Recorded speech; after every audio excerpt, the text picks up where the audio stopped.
CPU Xeon E5-2696V2 là một trong những chip mạnh nhất trong socket LGA 2011, cũng có thể gọi là Trùm cuối hiệu năng E5-2600V1V2 mà bạn có thể build với X79.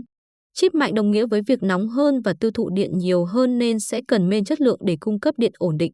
Thế nên các bạn không thể build tùy ý trên các con main giá rẻ của Trung Quốc như X79G được, mà chỉ có thể build trên các con main hãng hoặc với một số mẫu X79 có chất lượng tốt hơn như X79 2.49 của Huyneverdie. Đây sẽ là lựa chọn nâng cấp cuối cùng khi bạn sử dụng main X79 bởi vì ngoài con này ra chẳng còn con tốt hơn về hiệu năng lẫn giá.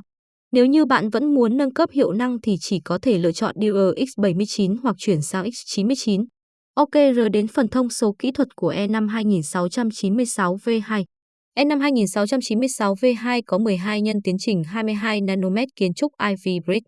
Sử dụng RAM DDR3 ECC bus cao nhất là 1866 MHz. Xung base là 2.5 GHz và Xung turbo tối đa là 3.5 GHz. Xung on-core là 3.1 GHz. Bộ nhớ cache L3 là 30 MB. TDP là 120W.